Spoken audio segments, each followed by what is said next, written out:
Joining us now from Abuja is the spokesperson of the International Committee of the Red Cross, Mr. Aliyu Dawobe. Thank you for joining us, Mr. Dawobe. Hello, Mr. Dawobe. Good afternoon to you. Thank you for inviting me. Thank you for joining us. Yes, I can hear you now.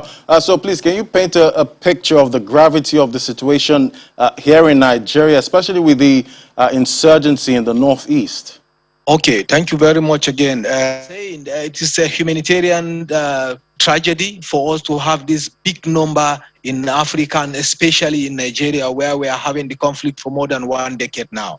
The tragedy is really a big one. It is a big challenge to the humanitarian situation in the northeast of Nigeria, to the civilian populations that have been affected, and so on and so forth. So this is really something very, very big and crucial to us as an organization, and also to the people that have directly been affected.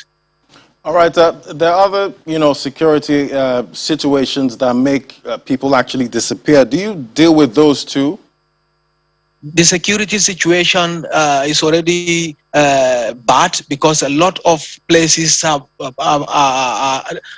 we don't have access to so many other places that we would be able to find out if some families that are missing are located in these areas. Access is one of the key issues that we are also facing as an organization. But then the major issue has to do with the cases that have been brought before us, and our trying to support to see that we were able to reunite these people that are separated.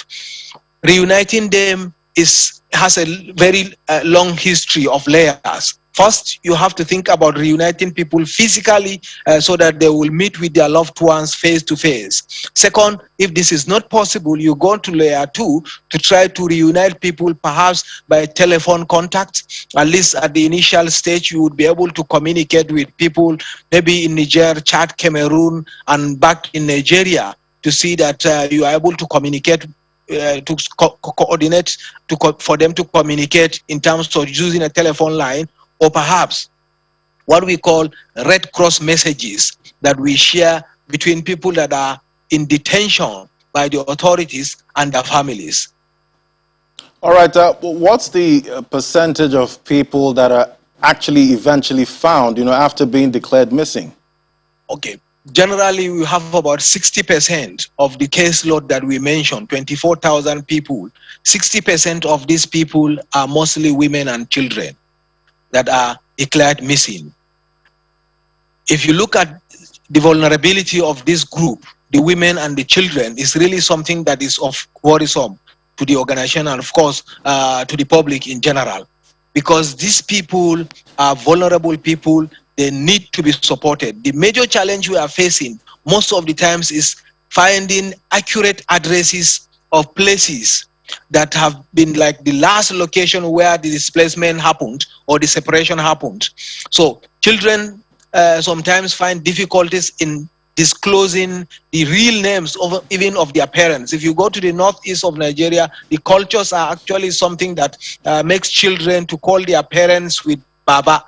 It's simply Baba. So they may not know the actual name of their parents, and this is something that is affecting us, because we need to know the real names of people that are separated, and try to see how we can coordinate and reunite them. All right, Mr. Dawobe, very quickly now, COVID-19 has complicated issues in all aspects of life, and I can't begin to imagine, how difficult it would have been, looking for people during lockdown and other restrictions. How did you see all of this? 2020 was a year that was very, very difficult in trying to reunite people that are separated.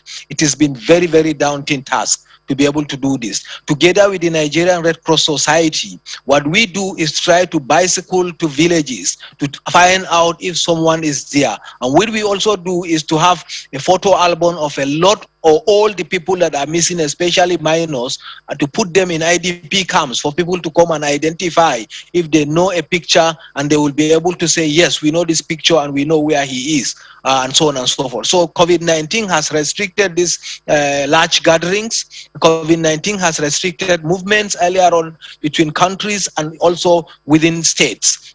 This was really a big challenge for us. All right, Mr. Aliyu Daobe, we'll have to leave it there now. Mr. Aliyu Daobe is a spokesperson, International Committee of Red Cross. Thank you for your time on the program.